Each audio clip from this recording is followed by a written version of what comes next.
So the biggest predictor of a high schooler failing out in May, it might actually be a mysterious stomachache they had on the second Tuesday of August. I know, it sounds totally counterintuitive, It right? really does. But welcome to today's deep dive. It is August 3rd, 2026. And whether you are an educator, a parent, or, just someone who occasionally gets stuck in school zone traffic, you know that back to school season has officially arrived. It is definitely here. You can feel it in the air. Oh, absolutely. But today we are looking entirely past the perfectly packed lunches, the shiny new binders, and those smiling front porch photos you see everywhere online. Right, because we are getting to the actual mechanics of what happens when that first bell rings. Exactly. Specifically, we are examining a really fascinating strategic brief on student mental health. And we're looking at that alongside the program details for an initiative called MentalSpace School. Yeah, which is a K-12 mental health support system currently designed for school districts in Georgia. Right. And the mission for our deep dive today is highly specific for you all listening. We are zeroing in on the first 30 days of the school year. Just that first month. Because our sources make one thing undeniably clear. This brief, 4-week window in August, it essentially dictates the mental health climate for the entire rest of the academic year. It really sets the stage. It does. So we're going to explore why that is and how certain schools are radically changing their approach to catch crises right now before they completely explode in the spring. Yeah. And to understand the solutions that these districts are testing out, we first kind of have to understand the biological and psychological reality of August. Which is pretty intense from what the brief says. It is. The transition from summer to a highly structured school environment is genuinely jarring for the human nervous system. Even for adults, honestly. Oh, totally. And our sources highlight what this transition actually looks like on the ground. And it is rarely a student just raising their hand and saying, I feel overwhelmed. Right. They don't have that vocabulary yet. Exactly. Okay. It is intensely physical, and it is intensely behavioral. So if you are a parent listening to this, you have probably received that mid-morning phone call from the school nurse. You know, the one? Yeah, the classic nurse call. Right. Your kid has a stomachache. They want to come home. And sure, some of that friction is just the normal adjustment to a new routine. Waking up early, riding the bus, all of that. But the brief points out that certain behaviors are actually early signals of issues that will become deafeningly loud by October if they are ignored. Okay, let's unpack this, because the sources give us a really specific list of presentations to watch for. And they vary wildly by age, which is so important to note. Right. So for younger students, the brief highlights separation anxiety. But again, it doesn't show up as a neatly articulated emotion. Right. It shows up as a somatic complaint with no underlying medical finding. So the kid feels sick, but there's no fever, no virus. Yeah, and that gut-brain connection is just crucial to understand here. When a 7-year-old is experiencing profound anxiety about being separated from their primary caregiver, their prefrontal cortex, which is, the logical language-producing part of the brain. Right, the rational. Exactly. It's simply not developed enough to process and articulate that kind of complex psychological distress. So what happens instead? Well, their amygdala sounds the alarm. Their nervous system shifts instantly into a fight-or-flight response. And their body literally, physically, redirects blood flow away from the digestive tract. Wow. Which results in a very real, very physical stomachache. Precisely. I mean, they aren't faking it. The pain is real. So the recurring visit to the school nurse is the major tell for educators to watch out for in those first 30 days. It makes me think of a car's check engine light. Oh, I like that. Yeah, like that recurring nurse visit is this tiny localized warning illuminating on the dashboard, right?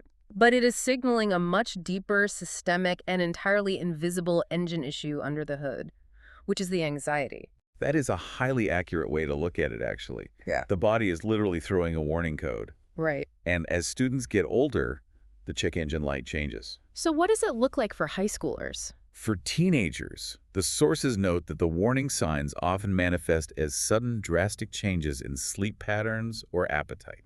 Which is tricky because teens already have weird sleep habits. Exactly. Their circadian rhythms are already being aggressively reset by early school start times. So when you layer unmanaged anxiety on top of that, their sleep architecture just completely collapses. That makes a lot of sense. And furthermore, for students who are brand new to a building or a district, the primary warning sign is severe social withdrawal. Just totally pulling inward. Yeah. But then There's the behavioral piece, which seems to be where the biggest disconnect happens between students and staff. Right, the discipline issue. Yeah. What's fascinating here is how easily the adults in the building misinterpret these behavioral signals. The briefing highlights that early behavior referrals, things like a student acting out, refusing to follow instructions, or just being disruptive in class. Throwing a textbook, storming out of the room. Right. Those are almost universally treated as disciplinary issues. A trip to the principal's office. Exactly. But upon proper clinical assessment, a massive percentage of those behaviors turn out to be rooted in severe anxiety. Really? So it's not just kids being defiant. No, not at all. The student's nervous system is flooded, they feel cornered or overwhelmed, and they lash out. We misread the check engine light. We treat it as deliberate defiance. Yeah, when it is actually a desperate distress signal. Man. Which brings up a structural question, I think. Once a school actually recognizes these check engine lights in August, let's say a really perceptive teacher notices the daily nurse visits, or the sleep issues, or they realize that a behavior referral is actually masked anxiety. Right, they spot the real issue. Yeah. Why do these early warnings so often turn into full-blown crises by October? Or, like the brief says, drag out into massive, dangerous escalations in the spring? It comes down to the system itself. The sources point directly to systemic bottlenecks and agonizingly slow response times. So it's an infrastructure problem. Entirely. Staff capacity, I'm talking school counselors, social workers, school psychologists, it is already severely constrained before the very first grading period even closes. They're just overwhelmed from day one. Pretty much. The traditional school model relies on a tiered referral system that is just entirely outmatched by the volume and the urgency of the modern student body's needs. You know, I have to play devil's advocate against that traditional model for a second, because the sources note a jaw-dropping flaw here. It can routinely take weeks to resolve a mental health referral. Yeah, weeks, sometimes months. If we know that a 6-week wait is practically a lifetime in a kid's developmental year, I mean, that is an entire grading period where a kid could fail out while waiting for help. Why on earth are we still using a bureaucratic timeline for a psychological emergency? It's a great question. And the answer is because that infrastructure was originally built for administrative compliance, not rapid medical triage. Wait, explain that a bit more. Well, the 6-week timeline makes perfect sense if you were conducting comprehensive evaluations for an individualized education program or an IEP. Oh, right, for special education services. Exactly. For an IEP, you need multiple diagnostic tests, committee meetings, parent reviews. It takes time. But the briefing explicitly notes that applying that same administrative timeline to a mental health crisis is disastrous. Yeah, I can imagine. A referral that takes 6 weeks to resolve does absolutely nothing to help a student who found the courage to disclose suicidal ideation or severe panic in September. Because by the time the appointment actually arrives in late October, the window for early intervention has completely slammed shut. The crisis has mutated. It has moved from a highly treatable Stage 1 issue into a Stage 4 emergency. Wow. And schools that rely on these slow timelines end up spending far more time, money, and emotional resources managing self-harm incidents, severe truancy, and deep academic failures in the spring semester. It's totally reactive. Right. If we connect this to the bigger picture, the districts that successfully navigate the spring are the ones that proactively front-load their systems in August. They get ahead of it. They engineer the bottleneck out of the system entirely, rather than just playing catch-up all year. Okay, but knowing the system is broken is one thing, right? Fixing it is another entirely. But the sources actually outline a very specific 3-part framework for this August front load. They do, yeah. And they use the MentalSpace school program in Georgia as the case study for how it actually works. Which is really helpful to see it in action. Definitely. So the 3 things successful districts front load in the first 30 days are 1, structured early check-ins, 2, a clear referral pathway that every single staff member can actually name, and 3, clinical access that is measured in days rather than weeks. Let's look closely at that second point, the clear referral pathway. Yeah, what does that actually look like? Well, the briefing stresses that this cannot just be a dusty binder sitting on a counselor's shelf. Right. A clear pathway means the lunch attendant, the bus driver, and the physical education teacher all know exactly what digital form to fill out or exactly which extension to call the minute they spot that check engine light. So everyone is on the same page. There can be no ambiguity about how to ask for help on behalf of a student. And then that leads directly into the third point, which seems like the real paradigm shift here. Clinical access measured in days. And this is where MentalSpace School enters the picture. According to the briefing, they partner with these Georgia school districts to provide dedicated therapist teams for each school, offering genuinely same-day teletherapy. Same day.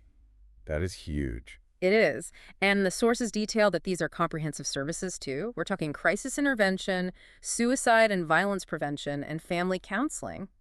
And they're utilizing licensed, diverse, and culturally competent And therapists. that cultural competency factor, it just cannot be overstated. Why is that so critical in this context? Because when the student is in distress, their willingness to engage in therapy, especially a rapid same-day intervention, relies heavily on immediately establishing trust. Right, if they don't trust the person on the screen, they won't open up. Exactly. If the therapist understands the cultural context of the student's home life and community, the barrier to building that trust drops significantly. Makes total sense. Here's where it gets really interesting, though.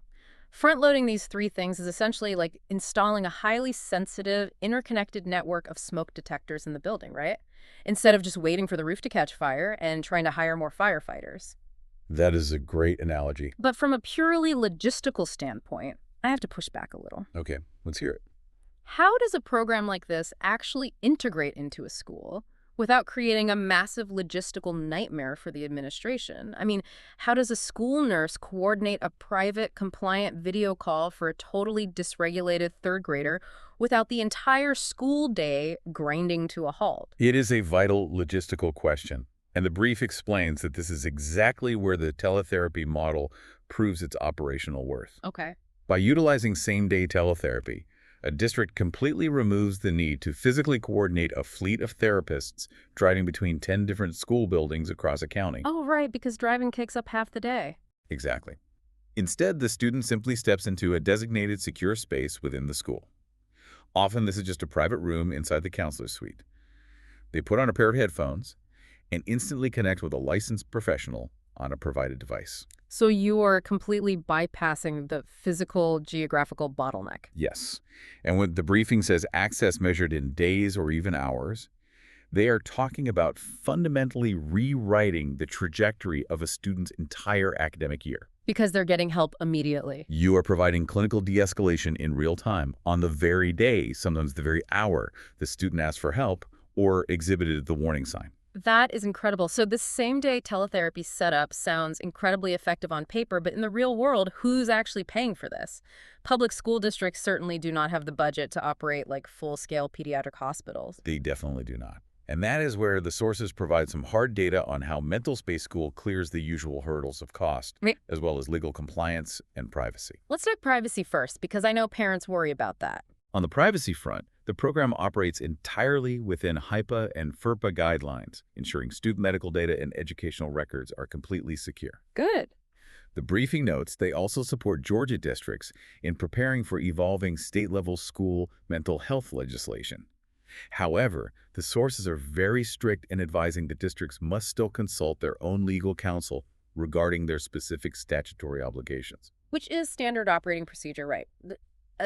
A third-party platform might be compliant, but the district itself still holds the ultimate legal responsibility for its students. Absolutely right. But looking at the financial side, how do they remove the cost barrier for families who, might not have hundreds of dollars a month for private therapy? They utilize a hybrid insurance model. So for students on Medicaid, the out-of-pocket cost is exactly $0. Wait, zero, like entirely free? Entirely free, $0. And for other families, the program is set up to accept a massive array of major commercial insurance providers across the state. Yeah, the sources mention pretty much every major player. Blue Cross, Cigna, Aetna, United Healthcare, along with state-specific plans like Peach State, CareSource, and Amerigroup. Right, they cast a very wide net. But the why here is what really matters, I think. By accepting all these plans and handling the billing on the back end, they are removing the administrative friction for the parents. The family doesn't have to spend 3 weeks calling around town trying to find an in-network child psychologist who is actually accepting new patients. Exactly. When you remove that financial and administrative friction, you drastically reduce the time to treatment. And according to the data provided in this brief, the outcomes of removing that friction are highly measurable. So let's hear the numbers. MentalSpace Schools reporting an 89% improved attendance rate among participating students. 89%. That's massive. It is. Plus a 92% reduction in anxiety symptoms and an 85% family satisfaction rate. Wow. Just as a quick note for you listening, if you want to look at their model, the sources mention their website is mentalspaceschool.com, or they can be reached at mentalspaceschool@shacktherapy.com. Highly recommend checking it out. Yeah, but I want to linger on those outcome numbers for a second. So, what does this all mean in a broader context? According to their brief, they are seeing an 89% improvement in attendance. If those numbers hold up at scale, that represents a massive shift in how we view absenteeism. It really does reframe the whole issue. Because we so often talk about attendance in education as a truancy issue, right, or a discipline issue. Kids aren't showing up, so the school sends a truant officer or sends warning letters to the parents threatening legal action. Which just adds stress. Right. But these numbers suggest it is actually fundamentally a healthcare access issue. This raises an important question about how society defines the barriers to public education. I mean, if providing a $0 Medicaid teletherapy option increases a student's attendance by nearly 90%, it strongly implies those students were not skipping school because they lacked discipline or didn't care about their future. Right. They wanted to be there, but they couldn't. They were avoiding the building because their unmanaged, untreated anxiety made the physical environment of the school intolerable. That is heartbreaking. It is. Eliminating the financial barrier to treatment directly correlates to those drops in anxiety. You're treating the root medical cause rather than punishing the symptom of absence. That shifts the entire perspective on how a school should function. But there is one final critical piece of the puzzle here that the sources make sure to emphasize. Yes, the adults. Exactly. We have focused almost entirely on the students today. But the school ecosystem relies entirely on the adults who are running it. And those adults, the teachers, the front office staff, the administrators, they're navigating the exact same grueling, high-stress August transition. Oh, absolutely. The first 30 days are incredibly taxing for the staff. They're adjusting to new operational schedules, trying to establish classroom culture with dozens of new personalities, and simultaneously absorbing the secondary trauma of students who are arriving in distress. It's just a recipe for burnout. And the sources make a really profound point here. Staff wellness in this first month is not some separate luxury initiative. It isn't a team-building exercise or a free donut breakfast on a Friday morning. Right, it's not a perk. No, it is fundamentally part of the exact same operational picture as student wellness. And the brief notes that MentalSpace School recognizes this by explicitly including staff wellness support within their district partnerships. Because the mechanism behind why this matters is co-regulation. Tell me about co-regulation. What does that mean in a classroom? Simply put, a dysregulated, highly stressed adult cannot biologically regulate a dysregulated child. Wow. Okay, that makes sense. If a teacher is operating in a state of constant fight-or-flight burnout, they are far more likely to misinterpret a student's anxiety-driven behavior as a personal attack or deliberate defiance. Right, because they are on edge too. It makes me think of the classic airplane oxygen mask rule. Oh, secure your own mask before helping others. Exactly. If the staff is gasping for air, they can't help the kids. Or, to go back to the car thing, think of the suspension system on a car. If the school staff are the shock absorbers of the building, and those shocks are completely bottomed out by week 2 of August, every single tiny bump in the road, like a kid repeatedly tapping a pencil or a minor disagreement in the hallway, is going to severely rattle the entire chassis of the school. That is the perfect analogy. If the staff is stretched to the breaking point, it absolutely does not matter how incredibly efficient your same-day teletherapy referral pathway is. Right, because nobody is using it properly. The whole system falls apart because the people operating it are too burnt out to accurately read the warning signs. Treating staff wellness and student mental health as one cohesive, interconnected ecosystem is the true structural secret to avoiding those dreaded spring escalations. They have to be treated together. Yes. When the adults are supported, they retain the bandwidth to notice the subtle early changes in a student's baseline behavior. They have the emotional capacity to facilitate that teletherapy connection. They become active, observant participants in the healing process rather than just another overwhelmed component of a failing system. Exactly. It changes everything. It really is all connected. So as we wrap up today's deep dive into the briefing, let's synthesize the main takeaways for you. Sounds good. The first 30 days of the school year are a fragile, critical window where the trajectory for the entire academic year is basically set in stone. And by training staff to look past surface level behaviors and recognize the early somatic and behavioral signs of anxiety, those hidden check engine lights we talked about, and by front loading the school's infrastructure with same day, highly accessible interventions, districts can fundamentally alter the outcome of the year for both students and staff. They transition an entire district from a posture of reactive crisis management to a posture of proactive prevention. Which is huge. And by ensuring that this clinical support is financially accessible, culturally competent, and rapidly deployed, they ensure it actually reaches the vulnerable populations who need it most before a localized issue becomes a systemic emergency. And this matters deeply to all of us. I mean, whether you are an educator standing at the front of a classroom this week, a parent trying to decipher your kid's mysterious morning stomachache, or just a taxpayer interested in how our public health and educational infrastructures function, these first few weeks of August reverberate through the health of our entire community. It's all linked. What happens inside those school walls over the next 30 days spills over into our neighborhoods, our local economy, and our collective well-being. It is an inescapable community-wide ecosystem. It absolutely is. And as we leave you today, I want to offer one final thought for you to mull over, building on what we explored in the sources. Okay, let's hear it. The briefing noted that early behavior referrals are very frequently just masked anxiety.